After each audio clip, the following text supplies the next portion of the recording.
America shouldn't be signing lousy trade deals, period. Which is why I wanted to thank Credo members for keeping up the pressure to stop the Trans-Pacific Partnership, or the TPP. So what is this fight all about?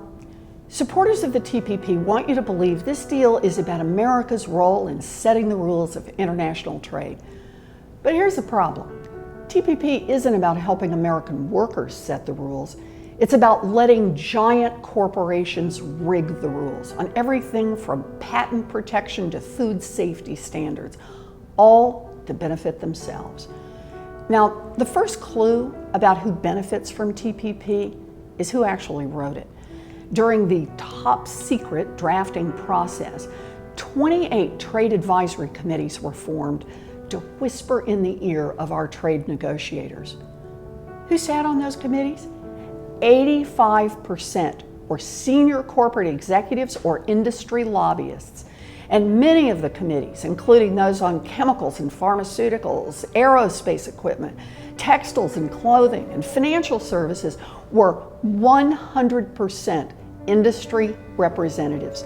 In more than half of all the advisory committees, no one, not one single person, was in the room who represented American workers or American consumers. You know, a rigged process produces a rigged outcome. Take a look at the Investor State Dispute Settlement, or ISDS.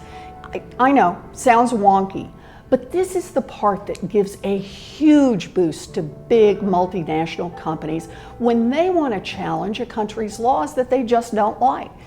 Usually, they would have to go to a court. But with TPP, they can skip the courts and use industry-friendly arbitration panels staffed with corporate lawyers. And here's the deal.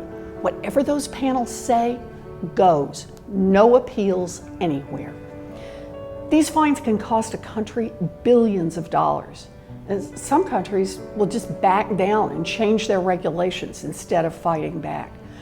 Workers, environmentalists, human rights advocates, they don't get to use ISDS. It's only the big corporations that do. Now that is a rigged system. This isn't just speculation. This is real. Last year, a mining company won an ISDS case when Canada said the company couldn't blast off the coast of Nova Scotia. And now, today, taxpayers in Canada are on the hook for up to $300 million, all because their government tried to protect its environment and the livelihood of its local fishermen. ISDS is also a problem right here at home. Thanks to the hard work of progressive organizations like Credo, President Obama said no to the Keystone XL pipeline last year. Great work. It was a long fight, it was a hard fight, but the Obama administration, applying American law, decided that the pipeline was a threat to our air, to our water, and to our climate. So what's happened? Well, now the Canadian corporation that wants to build this pipeline is using the ISDS provision in NAFTA to demand more than $15 billion in damages from the U.S. For what? For turning down the Keystone pipeline. Look, everyone understands the risks of ISDS, even the people who wrote TPP. In fact, people got so worried about tobacco companies using ISDS that the TPP negotiators decided to say that tobacco companies can't use ISDS to roll back anti-smoking regulations. And look, I am really glad they did that.